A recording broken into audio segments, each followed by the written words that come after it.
অনেকজন বড় মানুষ বলেছেন না বিচ্ছিন্ন ঘটনা, চারদিকে এরকম বিচ্ছিন্ন ঘটনা হয়, প্রথম একটা বিচ্ছিন্ন ঘটনা ধামা চাপা দেওয়া গেল না। মা যখন কাঁদছে একেবারে মনে গিয়ে লাগছে না, একটু অদ্ভুত না? এইটা হচ্ছে একটা কথা। ছি, এই ঘটনাটা শুধুমাত্র রাত্রিবেলা হয়, এটা ভূত নাকি যে রাত্রিবেলা ভূত আসবে? বুঝতে পারছি সমাজটা পচে গেছে, বের করতে সময় তো লাগবে। পুরো দেশ বলছে আজকে বিচার চাইছে, তারপরও বিচার নেই কেন? যদি কোনো ক্রাইসিস হয় তাহলে মুখ্যমন্ত্রী হিসেবে কি উনি যাবেন না কোনো পুলিশ মুখ্যমন্ত্রীকে পাঠাবেন?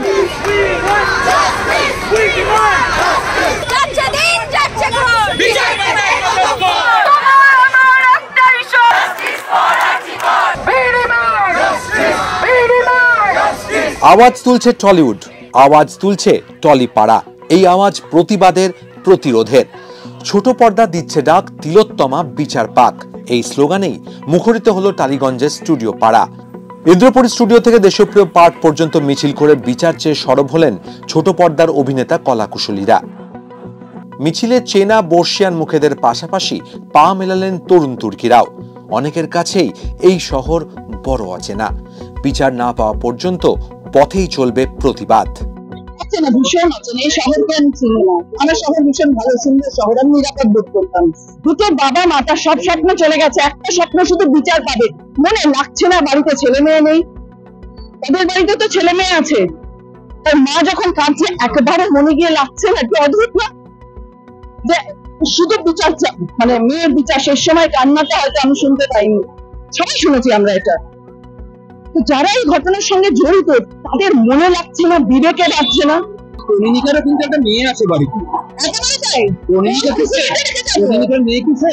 তাহলে আমরা কোথায় আছি? দিয়ে যাবো পৃথিবী। এখন তো সেই চেনা কলকাতা নেই। আমি যে বৃদ্ধা, আমাদের রাস্তাঘাটে বেরোতে ভয় করে। আজকে আমাদের মিছিলে সর্বসম্মতিক্রমে একটা কথা গৃহীত হয়েছে, যা আমাদের এখানে লেখা আছে সেইটাই আমাদের কথা। যেমন একটা হচ্ছে ছি, এইটা হচ্ছে একটা কথা, ছি সেইটা। আর মাছ ঢাকতে খুঁজছো শাক, তিলোত্তমা বিচার পাক।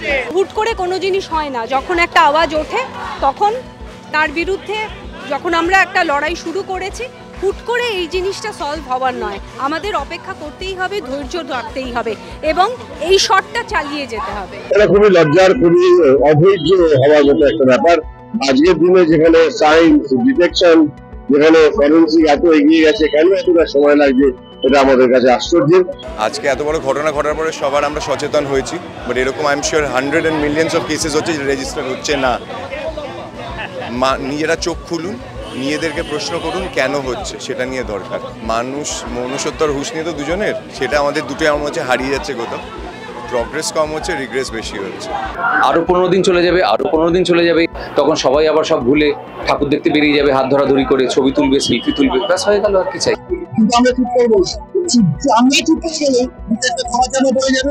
ধামাচাপা পড়ে গেলে যে শয়তানগুলো কাজটা করেছে, এই ধরনের কাজ করে, সেই শয়তানগুলো পার পেয়ে যাবে এবং ভাববে এই কাজটা করাই যায়, পারও পেয়ে যায়, যাতে কালকে এই ঘটনা না ঘটে, আমাদের মা বোনেরা যাতে সুরক্ষিতভাবে রাস্তায় নামতে পারে। আমি ভেবেছিলাম 14 তারিখ রাতের পর হয়তো খুব শীঘ্রই আমরা একটা সলিউশন পাবো বা মেয়েটির জাস্টিস হবে, কিন্তু এর থেকে বেশি কিছু আমার বলার নেই। মানে আমরা যাবো, খাচ্ছে, ঘুমোচ্ছি, আমি শুধু ভেবে যাচ্ছি ওই মেয়েটির পরিবারের কি অবস্থা। আমার 15টা দিন লাগলো বাড়ি থেকে বেরোতে, কারণ আমি নির্বাক এবং চুপ থাকতে চেয়েছিলাম, কিন্তু চুপ থেকে আর কাজ দিচ্ছে না। জাস্টিস চাই, আইনের জায়গা আইনের মতো করে লড়ুক, কিন্তু সমস্ত কিছু টাকা দিয়ে কেনা যায় না। মনুষ্যত্ববোধের জায়গা থেকে এই কেসটায় বিচার পেতেই হবে, প্রত্যেক পুরুষ মানুষের জন্য, প্রত্যেক মেয়ে মানুষের জন্য। মেয়েরা কোনো জীব নয়, কোনো কীট নয়, আমরা মানুষ। এবং শুধু তিলোত্তমার লড়াই নয়, এটা এখন মনুষ্যত্ববোধের লড়াই। মানুষ পেশা নির্বিশেষে, বয়স নির্বিশেষে জাস্টিসটা এত তাড়াতাড়ি পাওয়া যায় কিনা আমি জানি না, তবে জাস্টিসটা পেতেই হবে। 15 দিনে হয়নি, 30 দিন হলেও জাস্টিসটা আমাদের পেতেই হবে, না পেলে আমরা রাস্তায় থাকবো। সিচুয়েশনটা এমন জায়গায় এসছে যে এখন কোনো বিচার না হয় তাহলে এরপরে কোনোদিন হবে কিনা আমরা বুঝতে পারছি। যেরকম মানুষের স্বতঃস্ফূর্ত প্রতিবাদ শুরু হয়েছে, এ বিচার হবেই। বিশাল বড় সেলিব্রিটি না, যে সবসময় কনসার্ট নিয়ে ঘুরে বেড়াবো, আমরা কেউ শেষ করি অ্যাকচুয়ালি। আমি বিরক্তি লেগে গেছে, প্রথম তো দুঃখে ভাবো আসছে না। এমন একটা রাজধানী যেখানে আমার মানে স্বপ্নে বা আমি মেয়েটির কথা ভাবিনি। এতদিন সমাজে রয়েছে, এখন ব্যাপারটা বিরক্ত পর্যায়ে পড়ে যাচ্ছে, কারণ বিষয়টা এখন আর শুধু মামল নয়। আমরা বুঝতে পারছি সমাজটা পচে গেছে, বের করতে সময় তো লাগবে। আমরা বের করে আছি, পারবো, পরিষ্কার করতে পারবো। ধর্ষক কি রাত বা দিন দেখে অপরাধ করে? প্রশ্ন একাংশের। টেলিভিশন জগতের মানুষদেরও একটাই দাবি, বিচার চাইছে জনতা, উত্তর দাও ক্ষমতা। এই ঘটনাটা শুধুমাত্র রাত্রিবেলা হয়? এটা ভূত নাকি যে রাত্রিবেলা ভূত আসবে? দিনের বেলা হলে কি হবে? এই ঘটনাটা যদি দিনের বেলা কোনোভাবে, কখনোই চাইবো না, কিন্তু দিনের বেলা যদি ঘটনাটা ঘটতো তখন কি বলতো? দিনের বেলা চলতে পারবেন? যে বহু রাত কাজ করেছি এবং 24 ঘন্টা 48 ঘন্টা টানাও কাজ করেছি, এবং শুধু তাই না, আগামী দিনেও যদি করতে হয় ডেফিনেটলি করবো, আমি ভয় পাবো না এটার জন্য। কিন্তু হ্যাঁ, এটা বন্ধ করাটা আমার মনে হয় না ঠিক ডিসিশন হবে। তাতে কি সলিউশন হবে? কোনো সলিউশন হবে না। মেয়েরা দিনেও সেফ না, রাতেও সেফ না, যদি সেফ না বলতে হয়। রাতে সেফ না, দিনে সেফ, খুব সেফ। এরকম একটা জায়গায় এরকম জঘন্য ঘটনা ঘটলো কি করে? তাহলে একটা সেফ জায়গায় ছিল, একটা হসপিটাল ছিল, হসপিটাল তো সেফেস্ট জায়গা। মেয়েদের নাইট শিফট কমিয়ে দেওয়া হবে কেন? সুরক্ষার ব্যবস্থা কেন নেই? আজকে যদি মাননীয় বলেন যে রাতের ডিউটি বন্ধ করে দেওয়া হবে, তাহলে যদি কোনো ক্রাইসিস হয় তাহলে মুখ্যমন্ত্রী হিসেবে কি উনি যাবেন না কোনো পুরুষ মুখ্যমন্ত্রীকে কথা বলবেন?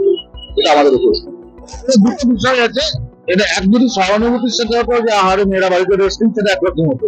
নিরাপত্তা না দিতে পারার কারণে যদি মেয়েদের নাইট ডিউটি চেঞ্জ হয়, তাহলে সূর্য ঢললে পরে একজন পুরুষ মুখ্যমন্ত্রী ব্যবস্থা করা হোক।